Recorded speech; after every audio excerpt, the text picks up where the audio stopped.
Harsha footwear ఇక్కడ అన్ని branded కంపెనీల ఫుట్వేర్లు లభించును. శ్రీ ఆంజనేయ విలాస్ దగ్గర చిన్నయ్య పండ్ల కొట్టు వెనుక స్తూపం సెంటర్ వినుకొండ. ముఖ్యమంత్రి నారా చంద్రబాబు నాయుడు గారి మీద, అలాగే డిప్యూటీ సీఎం పవన్ కళ్యాణ్ గారి మీద, సేమ్ టైం మంత్రి నారా లోకేష్ గారి మీద ఇంతకుముందు పోసాని చేసిన వ్యాఖ్యలు చాలా ఇబ్బందికరంగా ఉన్నాయి. అయితే అలాంటి వ్యాఖ్యలు చేసినటువంటి పరిస్థితిలో ఆయన మీద కేసులు నమోదు చేసి అరెస్టులు, అలాగే వారంటీల మీద తిప్పుతున్న విషయం అందరికీ తెలిసిందే.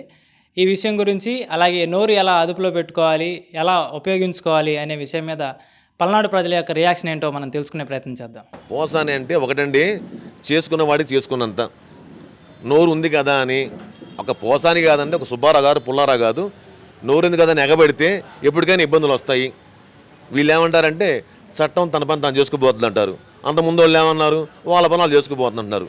ఏదైనా కానీ ఒళ్ళు దగ్గర పెట్టుకొని, ఎవరైనా కానివ్వండి దగ్గర పెట్టుకొని వాళ్ళ జీవితాల గురించి వాళ్ళు ఆలోచించుకుంటే బాగుంటుంది. పెద్ద వ్యక్తి గురించి మనం మాట్లాడేంత స్తోమత మనకు లేదు. దయచేసి ఎవరైనా కానీ వాళ్ళకు ఉన్నంతలో, వాళ్ళకున్న స్తోమతలో మాట్లాడుకోండి. పెద్ద పెద్ద వాళ్ళని కించపరిచాను, నేను వాళ్ళని తిట్టానంటే వాళ్ళు ఊరుకుంటారండి? ఎవరు, వాళ్ళ టైం వచ్చింది, వాళ్ళు చూసుకుంటారు.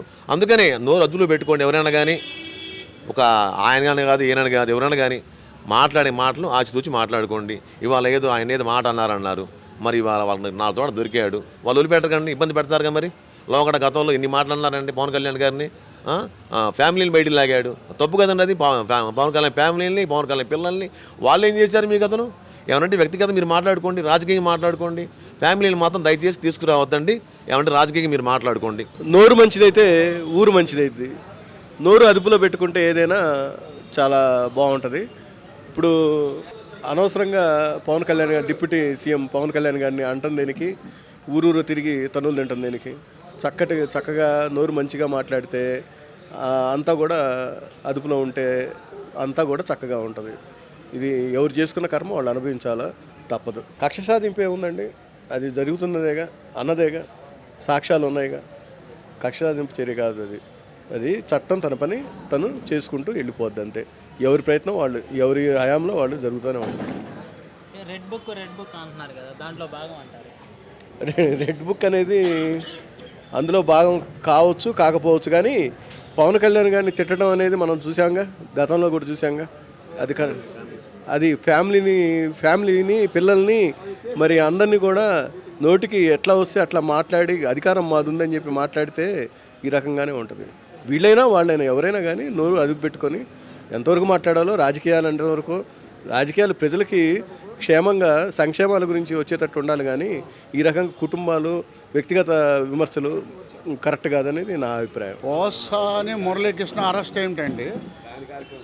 ఇవాళ మన రాష్ట్రంలో అనేక రకాలుగా గత 5 ఏళ్లలో అధికారాన్ని అడ్డుపెట్టుకొని తమ యొక్క విధ్వంసకరమైన మాటలతో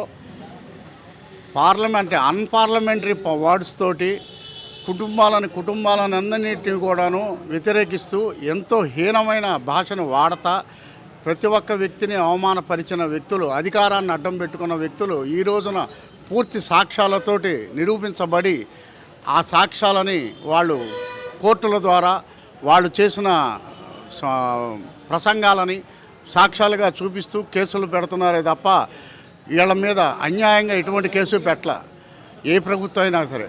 నేను వైసీపీని సమర్థించటం లేదు, లేదా టీడీపీని సమర్థించటం లేదండి.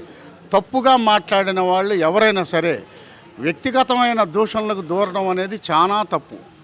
మీరు ఎవరు అధికారాన్నో అండగా చూసుకొని మీరంతా కూడాను తమ నోటికి వచ్చినట్టుగా మాట్లాడారు. నిన్నగాక మొన్న కొడాలి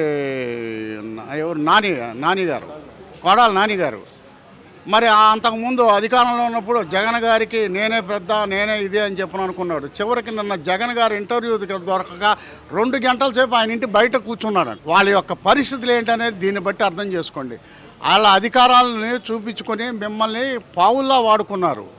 నేను ఈ విషయంలో ఒక వైసీపీ నాయకులకి కాదండి, టీడీపీ వాళ్ళకైనా సరే ఈ సందేశం ఏంటంటే, ఒక ప్రజలుగా, ఒక పౌరుడిగా నేను చెప్తున్నాను, అది నాయకులు చెప్పే దొంగ మాటలను నమ్మి, లేకపోతే ఇతర ఒక ఆశపరువు విషయాలను చూసి, పదవుల కోసం, డబ్బు కోసం చూసి ఏ వ్యక్తుల్ని కూడాను వ్యక్తిగతమైన దూషణలకు దిగకూడదు. ఇది టీడీపీ నాయకులకైనా సరే, ఇది వైసీపీ నాయకులకైనా, రేపు ఇంకే పార్టీ రాజకీయ నాయకులైనా సరే ఈ విషయాన్ని మాత్రం ఖచ్చితంగా గమనించుకోవాలి. ఇలాంటి విషయాల్లో ఇవి చక్కగా అసలు ఎవరో కేసులు పెట్టేదానికంటే కూడాను కోర్టులే సుమోటోగా వీళ్ళు ప్రసంగించిన వెంటనే ఈ ప్రసంగాలని సుమోటో కేసు కింద నమోదు చేసి వాళ్ళని శిక్షిస్తే ఏ రాజకీయ పార్టీ యొక్క కక్ష సాధింపులు అని చెప్పుకునే విధంగా లేకుండా ఉంటుంది.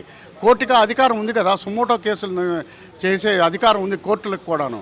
మరి కోర్టులు ఆ విషయంలో శ్రద్ధ తీసుకొని న్యాయవాదులు కూడాను ఇలాంటి తప్పుడు మాటలు చేసిన వ్యక్తులకి అనుకూలంగా వాదించకుండా ఉండాలి. ఇలాంటి సందర్భాలు దొరికినప్పుడు చక్కగా అసలు ఏ వ్యక్తి కూడాను మాట్లాడడానికి కూడాను అరే మనకి లాయర్ దొరకడే అనే భయంతో కూడాను కోర్టు కూడాను ఎవరు కేసు పెట్టకుండా సుమోటో కేసు పెడుతుందని చెప్పనే భయంతోనూ మాట్లాడకుండా ఉండే విధానం ఉంటుంది. ఏదైనా సరే ప్రజలకు మేలు చేసే విధానం ఏదైనా ఉందంటే అన్పార్లమెంటరీ వర్డ్స్ వాడి అనవసరమైన వ్యక్తిగత దోషాలకు దూరకుండా చేయకుండా ప్రజలకి ఏం కావాలి, ప్రజల సమస్యలు ఏంటి అనేది చూడకుండా చేస్తే పరిస్థితులు ఇలాగే ఉంటాయి. కానీ ప్రజలు ఏ ప్రభుత్వం అయినా సరే, ఈ ప్రభుత్వంలో ఉన్న నాయకులైనా సరే తమ యొక్క కాలాన్ని వృధా చేయకుండా ప్రజల సేవకు, ప్రజలకి ఏం చేస్తే బాగుంటుంది అనే విషయాల్లో దృష్టి పెట్టుకోవాల్సిందిగా నేను మనవి చేస్తున్నాను.